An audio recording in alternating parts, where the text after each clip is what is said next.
بسم اللہ الرحمن الرحیم۔ ہمارے چینل میں خوش آمدید۔ میں بھی عورتوں کی اس بھیڑ میں گھس گئی تھی۔ سنا تھا کہ جو بھی عورت اس آستانے پر آتی ہے، اس عامل کا بتایا ہوا عمل کرنے سے ہمیشہ اس عورت کی مراد پوری ہو جاتی ہے۔ میں بھی تو آج اپنے دل کی خواہش پوری کرنے آئی تھی۔ کالی چادر میں اپنا چہرہ چھپائے وہاں عورتوں کی بھیڑ میں میں نظر جھکا کر بیٹھی تھی۔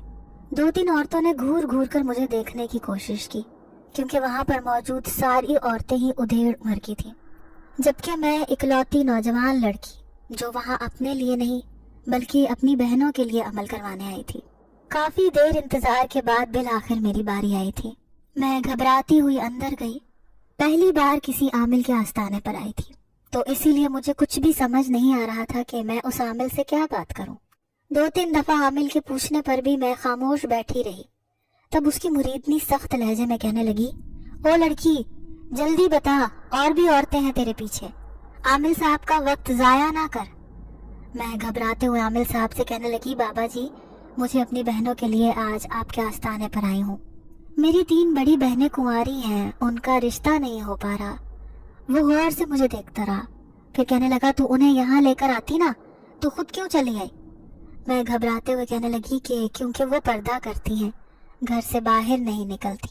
پردہ تو میں بھی کرتی ہوں، لیکن اپنی بہنوں کی جوانیاں برباد ہوتے ہوئے نہیں دیکھ سکتی۔ دن پر دن گزرتا جا رہا ہے، آپ کچھ ایسا کریں جس سے کسی اچھی جگہ پر ان کی شادیاں ہو جائیں۔ مریدنی بھی عامل کے ساتھ کھڑی میری باتیں سن رہی تھی، پھر بھاری لہجے میں کہنے لگی، اس کام کے لیے بہت پیسے لگتے ہیں، کیا تو پیسے لے کر آئی ہے؟ میں بوکھلا گئی۔ پھر میں نے ہاتھ میں دبی سونے کی انگوٹھی اس عامل کے ہاتھ پر رکھ دی۔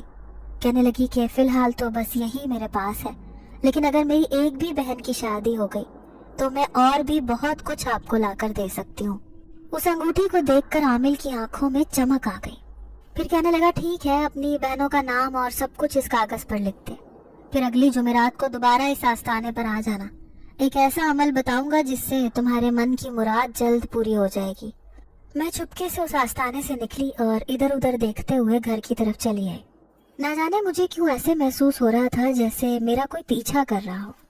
میں بار بار مڑ کر دیکھتی، لیکن وہاں کوئی بھی نہ ہوتا۔ پھر اسے اپنا وہم سمجھ کر میں جلدی سے گھر کے اندر آ گئی۔ شکر تھا کہ ابا ابھی تک گھر نہیں آئے تھے، اگر وہ مجھے گھر سے باہر نکلتے ہوئے دیکھ لیتے تو جان عذاب میں آ جاتی۔ میرا نام جویریہ ہے، میرا تعلق ایک متوسط طبقے کے گھرانے سے تھا۔ ہم 5 بہنیں تھیں، ہمارا کوئی بھائی نہیں تھا۔ شاید یہی ہماری بدقسمتی تھی، کیونکہ ہمارے ابو بظاہر ایک مولوی تھے، لیکن انہیں شدت سے ایک بیٹے کی خواہش تھی۔ وہ شروع سے ہی امی کو اس بات کا احساس دلاتے کہ تو مجھے ایک بیٹا نہ دے سکی، یہ بیٹیاں بھلا میرے کس کام کی، کیونکہ میرا نام چلانے والا تو ایک بیٹا ہی ہو سکتا ہے۔ مجھے نہیں یاد کہ کبھی ابو نے ہمارے پاس آ کر کوئی ہنسی مذاق کیا ہو یا کوئی لاڈ پیار کی بات کی ہو۔ وہ ہمیشہ ہی ہم سے دور دور رہا کرتے تھے۔ ہاں، لیکن ایک نہ ختم ہونے والی پابندیاں ضرور ہمارے نصیب میں لکھتی تھی انہوں نے ہمارے ہنسنے، بولنے، چلنے، پھرنے، غرض کے ہر چیز پر پابندی لگا رکھی تھی۔ دونوں بڑی بہنوں نے تو صرف 5 کلاسیں پڑھ کر اسکول چھوڑ دیا تھا، جبکہ میں نے ضد کر کے میٹرک تک تعلیم حاصل کی تھی۔ مجھ سے چھوٹی بھی میٹرک کر چکی تھی۔ کہیں نہ آنے جانے کی وجہ سے ہم زمانے کے جدید فیشن، ان کے چال چلن، ہر چیز سے نا واقف تھے، اسی لیے بہت پیچھے رہ گئے تھے۔ بڑی بہنیں جیسے ہی جوان ہوئی تو ان کے لیے رشتے آنے لگے، لیکن رشتے والوں کی آنکھوں میں ان کے لیے کچھ خاص پسندیدگی نہیں ہوتی تھی۔ پھر نہ جانے کیا وجہ ہوتی کہ وہ خود بخود انکار کر دیتے تھے۔ گھر کے حالات اتنے بھی زیادہ اچھے نہ تھے، لیکن امی نے پھر بھی دونوں بڑی بہنوں کے لیے تھوڑا بہت جہیز جمع کر رکھا تھا۔ ان کی خواہش تھی کہ وہ جلد ہی ان کی شادی کر کے انہیں رخصت کر دیں۔ اب ہم 5 کی 5 بہنیں جوان ہو چکی تھی۔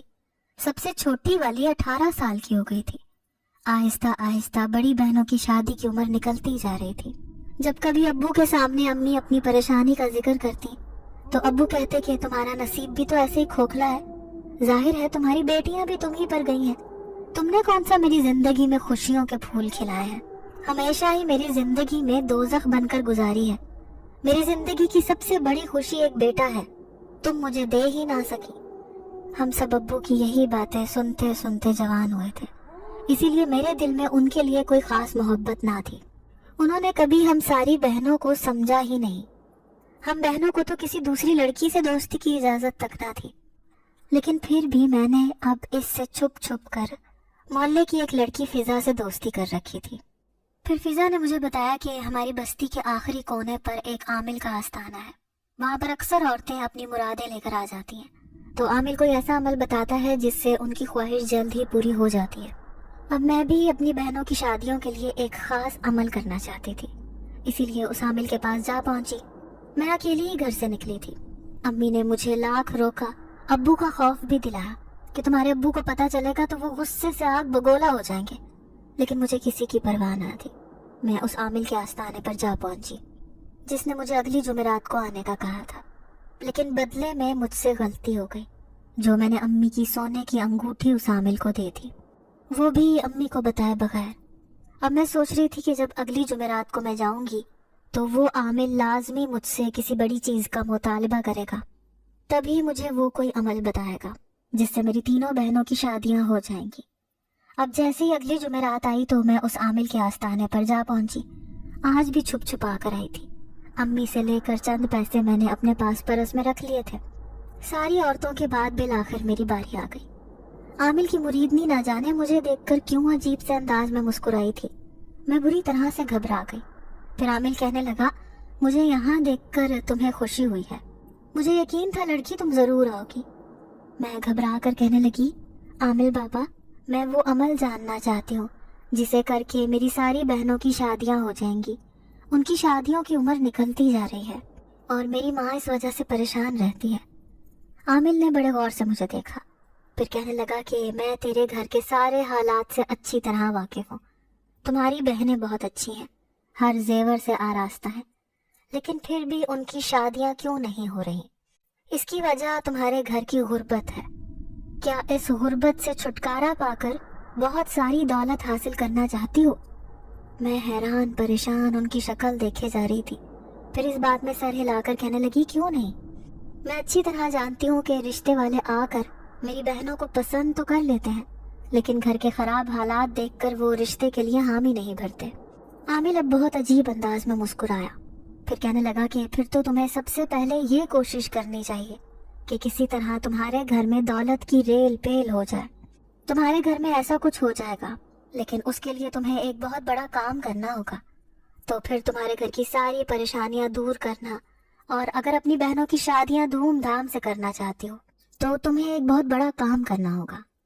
تمہارے گھر میں اتنی دولت آ جائے گی کہ لوگ دور دور سے تمہاری بہنوں کا رشتہ مانگنے تمہارے گھر آئیں گے، لیکن اس کے لیے تمہیں اپنی خوشیوں کی قربانی دینی ہوگی. میں حیران پریشان عامل کی شکل دیکھے جا رہی تھی. یہ سب سننے میں بھلے ہی آسان لگ رہا تھا، لیکن میں جانتی تھی کہ اس کے پیچھے کوئی بڑی بات ہوگی.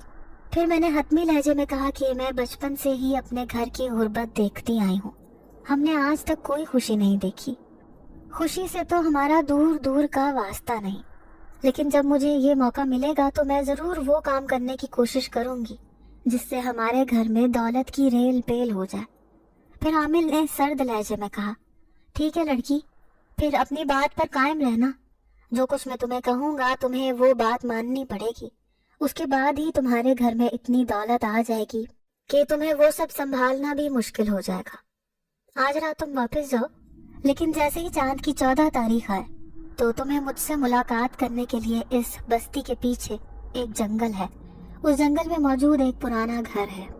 وہاں پر میں ہر چاند کی 14 تاریخ کو ایک خاص عمل کرنے جاتا ہوں. تمہیں بھی اس دن میرے پاس اسی گھر میں آنا ہوگا. میری مریدنی بھی وہیں پر موجود ہوگی. اسے دیکھ کر تمہیں اندازہ ہو جائے گا کہ میرا عمل شروع ہو چکا ہے. بس یوں سمجھ لینا کہ تمہیں جلد ہی یہ موقع ملنے والا ہے. میرا پورا وجود ہولے ہولے لرز رہا تھا. عجیب سی خوشی بھی محسوس ہو رہی تھی، دوسری طرف ایک خوف بھی مجھ پر طاری تھا. میں سوچنے لگی کہ نہ جانے یہ عامل ایسی کیا شرط رکھے گا جس کی وجہ سے مجھے اپنی خوشیوں کی قربانی دینی پڑے گی. اب میں گھر واپس آ گئی. رات کو بہنیں اور امی مجھ سے پوچھنے لگی کہ عامل نے کیا کہا ہے، لیکن میں انہیں کچھ بھی نہیں بتایا. یہ کہہ کر ٹال دیا کہ اگلی جمعرات کو عامل مجھے ایک عمل بتائے گا جس سے جلد ہی ہمارے گھر کے حالات بہتر ہو جائیں گے. میں وہ راز کسی کے سامنے بھی ظاہر نہیں کرنا چاہتی تھی. لیکن اب دن گزارنے مشکل ہوتے جا رہے تھے۔ دوسری طرف امی مجھ سے کہہ رہی تھی کہ آنے جانے میں احتیاط کیا کرو، اگر تمہارے ابو نے دیکھ لیا تو وہ ہمارا جینا حرام کر دیں گے۔ مجھے ابو کی کوئی پرواہ نہ تھی، انہوں نے کون سا ہم بہنوں کی زندگی کے بارے میں کبھی کچھ سوچا تھا۔ پھر بالآخر چاند کی 14 تاریخ آ گئی۔ آج مجھے اسی جنگل میں موجود اس پرانے گھر میں جانا تھا جہاں پر عامل نے بلایا تھا۔ آدھی رات ہوتے ہی میں جانے کے لیے پر تولنے لگی۔ ساری بہنیں گہری نیند سو گئی تھیں، ابو امی بھی اپنے کمرے میں سوئے پڑے تھے، بس اکیلی میں ہی تو جاگ رہی تھی۔ پھر میں نے اپنی کالی چادر اوڑھی اور چپکے سے گھر سے باہر نکل آئی۔ گلی میں مکمل طور پر سناٹا چھایا ہوا تھا، بندہ نہ بندے کی ذات تھی۔ شکر تھا کہ گلی میں کوئی کھڑا نہ تھا، ورنہ مجھے گھر سے نکلتے ہوئے دیکھتا تو سوچتا کہ مولوی عارف کی جوان بیٹی آدھی رات کو گھر سے نکل کر کہاں جا رہی ہے۔ اب میں اکیلی تیز تیز قدموں سے چلتے ہوئے بستی کے پیچھے موجود اسی جنگل کی طرف جا رہی تھی جہاں پر کانٹے دار جھاڑیاں اور گھنے درخت موجود تھے۔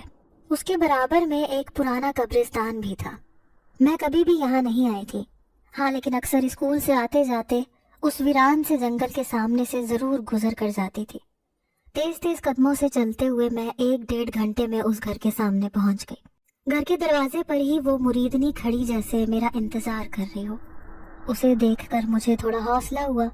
مریدنی سرگوشی میں کہنے لگی، عامل کب سے تمہارا انتظار کر رہا ہے، جلدی اندر چلو، بس عمل شروع ہونے والا ہے۔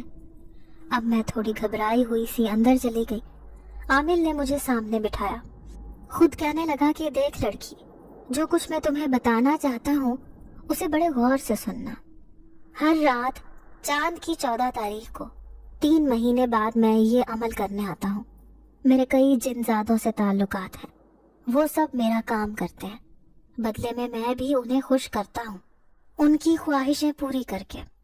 یوں سمجھ لو کہ جتنی بھی میرے پاس دولت ہے یہ سب ان جنات کی دی ہوئی ہے۔ ایسا ہی ایک جن ذات جو بہت طاقتور ہے، جس سے میں کئی کام کروا چکا ہوں، اس کی ایک بڑی عجیب و غریب سی خواہش ہے۔ وہ خواہش یہ ہے کہ وہ کسی آدم زادی نوجوان لڑکی سے شادی کرنا چاہتا ہے۔ آج تک مجھے کوئی ایسی لڑکی نہیں ملی۔ اس جن ذات کا کہنا ہے کہ اگر میں نے اس کی خواہش پوری کر دی تو وہ نہ صرف اپنی آدھی طاقت بلکہ اپنے قبیلے میں موجود اپنی ڈھیر ساری دولت بھی مجھے اور اس لڑکی کو دے دے گا، کیونکہ اس کی بہت بڑی خواہش ہے۔ اب مجھے اس کام کے لیے ایک لڑکی کی تلاش تھی۔ یوں تو کئی لڑکیاں میری نظر میں تھی، لیکن وہ لڑکی خوبصورت نہیں ہوتی تھی۔ لیکن جب تم میرے پاس آئی، تمہیں دیکھ کر میں چونک گیا۔ تمہاری بڑی بڑی سیاہ آنکھیں اور خوبصورت چہرہ بے شک اس جن ذات کو عاشق کر سکتا ہے۔ اگر تم اپنی زندگی بدلنا چاہتی ہو، ساتھ ہی اپنے خاندان کی بھی، تو تم اس جن ذات سے شادی کر لو۔ نہ صرف تمہاری بلکہ کچھ حصہ مجھے بھی اس کی دولت سے مل جائے گا۔ اگر تم جنات کی دولت دیکھ لو گی تو تمہارے ہوش اڑ جائیں گے، وہ تمہاری سوچ سے بھی زیادہ ہوگی۔ اب فیصلہ تمہارے ہاتھ میں ہے۔ آج رات وہ جن ذات تمہارے سامنے ظاہر ہوگا، پھر چاند کی اگلی 14 تاریخ کو تمہاری اس سے شادی ہو جائے گی۔ اسی لیے اپنے حواسوں پر قابو رکھنا۔ جب وہ جن ذات تمہارے سامنے آئے تو اسے دیکھ کر تم نے چیخنا چلانا نہیں ہے، ورنہ وہ تم پر اپنی ناپسندیدگی ظاہر کر دے گا اور تم اس دولت سے محروم رہ جاؤ گی جسے پانے کے لیے آج رات یہاں اس خوفناک جنگل میں آئی ہو۔ اس عامل کی بات سن کر میرا پورا وجود خوف سے تھر تھر کانپ رہا تھا۔ میں سوچ بھی نہیں سکتی تھی کہ اس عامل کا رابطہ جنات کے ساتھ بھی ہوگا اور یہ مجھے ان جنات سے ملوانے کے لیے اس گھنے جنگل میں بلوائے گا، جبکہ اس کی مریدنی تو کسی مجسمے کی طرح میرے پیچھے کھڑی تھی۔ تھوڑی سی دیر بعد عامل اپنا عمل شروع کر چکا تھا۔ میں بھی آنکھیں پھاڑے دہشت زدہ سی اس خوفناک اور ویران گھر میں بیٹھی ادھر ادھر دیکھ رہی تھی۔ تبھی اچانک اس کمرے میں دھواں پھیلنے لگا، ایسے لگتا جیسے کمرے کی دیواریں ہل رہی ہوں۔ تھوڑی سی دیر بعد کالے لباس میں ملبوس اونچا لمبا چوڑا ایک وجود میرے سامنے ظاہر ہوا۔ اسے دیکھ کر میں سمجھ گئی کہ یہی وہ جن ذات ہے۔ وہ اپنی پوری ہیبت ناکی سے میرے سامنے کھڑا تھا۔ پھر عامل اسے کہنے لگا کہ آج تمہاری خواہش پوری ہونے والی ہے، کیونکہ یہ لڑکی تم سے شادی کرنے پر رضامند ہے۔ کیا تم اسے وہ ساری دولت دو گے جس کا تم نے مجھ سے وعدہ کیا تھا؟ جنزاد نے سر ہلایا، پھر کہنے لگا ہاں، یہ لڑکی بہت خوبصورت ہے، اس کے لیے تو میں اپنی ساری دولت قربان کرنے کو تیار ہوں، نہ صرف آدھی طاقت بلکہ اپنی ساری دولت بھی میں اس لڑکی کے ساتھ ساتھ تمہیں بھی دینے کو تیار ہوں۔ یہ سن کر عامل کے چہرے پر خوشی آئی، پھر کہنے لگا ٹھیک ہے، اگلی چاند کی 14 تاریخ کو تمہاری اس لڑکی سے شادی ہو جائے گی، اس کے بعد یہ لڑکی تمہاری ہو جائے گی، یہ کبھی بھی کسی دوسرے انسان سے شادی نہیں کر سکے گی، کیونکہ اس نے اپنی بہنوں اور اپنے گھر والوں کی قسمت بدلنی ہے، اسے بہت ساری دولت کی آرزو ہے۔ یہ سن کر وہ جنزاد خوشی خوشی وہاں سے غائب ہو گیا، لیکن میں نے بھی اپنی رضامندی ظاہر کر دی تھی۔ میں سوچنے لگی کہ اگر میری قربانی دینے سے بہنوں کی اور امی کی زندگی سے ساری پریشانیاں دور ہو سکتی ہیں تو مجھے یہ کرنا ہی ہوگا۔ میں یہ فیصلہ کر چکی تھی۔ پھر عامل کی مریدنی مجھے کہنے لگی کہ تم بہت خوش نصیب لڑکی ہو جو عامل نے تم پر مہربانی کی، ورنہ تم سے پہلے بھی بہت سی لڑکیوں نے اپنی اس خواہش کا اظہار کیا تھا کہ وہ دولت کے بدلے اس جنزاد سے شادی کرنے پر تیار ہے، لیکن تم چونکہ ایک خوبصورت لڑکی ہو اسی لیے عامل نے یہ فیصلہ کیا کہ وہ تمہیں اس جنزاد کے سامنے ظاہر کریں گے۔ صبح کا اجالا پھیلنے کو تھا، اب میں گھر لوٹ آئی، لیکن دل ہی دل میں خوف زدہ تھی۔ ابھی میں نے کسی کے سامنے بھی یہ راز ظاہر نہیں کرنا تھا۔ امی اور بہنوں کو معلوم ہی نہ ہوا کہ میں رات کو اس عامل کے کہنے پر اس خوفناک جنگل میں گئی تھی۔ اب مجھے ٹھیک 1 مہینے بعد اسی رات کو دوبارہ وہیں جانا تھا، پھر اس رات میں جنزادے کی دلہن بن جاتی۔ امی بار بار مجھے کہتی کہ تم عمل کروانے گئی تھی، کیا ہوا؟ کیا عامل نے وہ عمل کر کے دیا؟ لیکن میں خاموش رہی۔ میں نے کہا کہ عامل مجھے ابھی اس عمل کے بارے میں بتائے گا، ابھی اس نے کچھ بھی نہیں کہا ہے، جبکہ وہ جانتی ہی نہ تھی کہ میں اپنی بہنوں اور اس گھر کی خوشیوں کے لیے کتنا بڑا سودا کر کے آئی ہوں۔ میں سمجھ رہی تھی کہ اس دن کے بعد جنات دوبارہ میرے سامنے ظاہر نہیں ہوگا، لیکن حیران رہ گئی جب ایک رات مجھے اپنے کمرے میں عجیب سی ہلچل محسوس ہوئی۔ روزانہ کی طرح سو رہی تھی جب سوتے میں میری آنکھ کھل گئی۔ میں نے دیکھا میری ساری بہنیں میرے برابر میں نیچے بستر بچھا کے سوئی پڑی تھی، لیکن سامنے دروازہ ہل رہا تھا۔ زمین پر پڑنے والا کالا سایہ مجھے اپنے پاس بلا رہا تھا۔ خوف سے میرے رونگٹے کھڑے ہو گئے۔ یہ سایہ بالکل ویسا ہی تھا جیسا میں نے اس دن اس گھر میں اس جنزاد کا دیکھا تھا۔ اس کا خوفناک ہاتھ اشارے سے مجھے اپنی طرف بلا رہا تھا۔ میں اٹھ کر جانا چاہتی تھی، لیکن میرے وجود نے حرکت کرنے سے انکار کر دیا۔ شاید ایسا خوف کی وجہ سے ہوا تھا۔ ابھی بھی دروازہ ہلکے ہلکے سے ہل رہا تھا، تبھی ہلکی سی آواز میں دروازہ چرچرایا اور پورا کا پورا کھلتا چلا گیا۔ تھوڑے فاصلے پر صحن کے اندھیرے میں کھڑا وہ لمبا چوڑا وجود اب مجھے واضح دکھائی دے رہا تھا۔ تو کیا وہ میرے پیچھے اس گھر تک پہنچ گیا ہے؟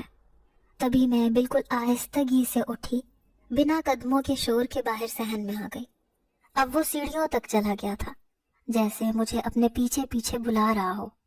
اس کے سامنے کھڑے ہوئے بمشکل میری زبان سے یہ الفاظ ادا ہوئے، کون ہو تم؟ ایک دم سے اس نے گردن موڑی، پھر اپنی سفید آنکھوں سے دیکھتے ہوئے کہنے لگا، اتنی جلدی بھول گئی؟ تمہاری آنکھوں میں بسا ہوا خوف مجھے بتا رہا ہے کہ تم اپنی بات پر قائم نہیں رہو گی۔ اگر مجھ سے اتنا ڈر لگ رہا ہے تو مجھ سے شادی کیسے کرو گی؟ اس کی بھاری آواز میں غصہ تھا۔ میں بری طرح ڈر گئی، پھر گھبراتے ہوئے کہنے لگی، نہیں نہیں، میں تم سے شادی کا وعدہ کر چکی ہوں، اس عامل نے تمہیں پہلے ہی بتا دیا تھا۔ ٹھیک ہے، اگر تم مجھ سے شادی کرو گی تو میرے ساتھ میری دنیا میں چلو، میں تمہیں ایک بار اپنی دنیا دکھانا چاہتا ہوں۔ وہ سخت لہجے میں کہنے لگا۔ میں بری طرح گھبرا کر کہنے لگی کہ نہیں نہیں، ابھی نہیں، شادی ہو جائے گی تو میں تمہاری دنیا بھی دیکھ لوں گی، ویسے بھی مجھے تم سے ڈر نہیں لگ رہا، تو تمہاری دنیا میں جا کر بھی مجھے کوئی خوف محسوس نہیں ہوگا۔ وہ کافی دیر تک مجھے دیکھتا رہا، پھر کہنے لگا، ٹھیک ہے، میں تمہارا چاند کی 14 تاریخ کو انتظار کروں گا۔ تمہیں دیکھتے ہی میں تمہارا عاشق ہو گیا تھا، اسی لیے تو تمہیں ملنے یہاں تک پہنچ گیا۔ اب مجھ سے انتظار نہیں ہوتا، مجھے یقین ہے تم جلد ہی میرے پاس آ جاؤ گی۔ یہ لو، یہ تمہارا پہلا تحفہ ہے۔ یہ کہتے ہی اس نے ایک لال رنگ کا باکس میرے ہاتھ میں تھمایا اور وہاں سے غائب ہو گیا۔ میں کسی بت کی طرح وہاں کھڑی رہ گئی۔ اندھیرے میں چمکنے والا وہ باکس بتا رہا تھا کہ میں نے کوئی خواب نہیں دیکھا، بلکہ یہ سب حقیقت میں میرے ساتھ ہوا تھا۔ اب میں اسے لے کر کمرے میں آ گئی، اپنی الماری میں چھپا دیا۔ پوری رات میں جاگتی رہی، میری آنکھیں صبح تک لال سرخ ہو چکی تھی۔ صبح امی اور بڑی بہنیں کہنے لگیں کہ تمہیں کیا ہوا ہے، تمہاری حالت یہ کیسی ہو رہی ہے، لیکن میں خاموش رہی۔ پھر دوسری بہن کہنے لگی کہ اسے میں نے باہر صحن میں جاتے ہوئے دیکھا تھا، جب یہ واپس آئی تو نہ جانے اس کے ہاتھ میں کیا تھا۔ میں اس وقت نیند میں تھی، اسی لیے اس سے پوچھ نہیں سکی۔ وہ مشکوک نظروں سے مجھے دیکھ رہی تھی۔ اس کی بات سن کر خوف سے میں لرز کر رہ گئی، لیکن میں نے سچائی کسی کو نہ بتائی، بلکہ ڈر رہی تھی کہ کہیں الماری میں رکھا ہوا وہ لال رنگ کا باکس کسی کی نظروں میں نہ آ جائے۔ پھر امی اور بہنوں سمیت سب سلائی میں مصروف ہو گئے۔ میں چھپکے سے کمرے میں آئی، میں نے وہ لال رنگ کا باکس کھول دیا۔ حیرت سے میرے رونگٹے کھڑے ہو گئے، کیونکہ اس میں ایک سونے کا ہار رکھا تھا جو بہت خوبصورت لگ رہا تھا۔ میں نے دھڑکتے دل کے ساتھ اسے واپس الماری میں چھپا دیا۔ میں چاہتی تھی کہ اس ہار کو امی کے حوالے کر دوں تاکہ ان کی پریشانیاں تھوڑی کم ہو جائیں۔ اب جیسے جیسے حالات بدلیں گے تو انہیں بھی یہ سب کچھ بتانا پڑے گا۔ پھر میرے بتانے کی نوبت ہی نہ آئی۔ جب بڑی باجی نے کپڑے رکھتے ہوئے اس ہار کو دیکھ لیا، سب بہت حیران تھے۔ امی کہنے لگی نہ جانے یہ کہاں سے آیا ہے، جبکہ دوسری باجی مجھے مشکوک نظروں سے دیکھ رہی تھی۔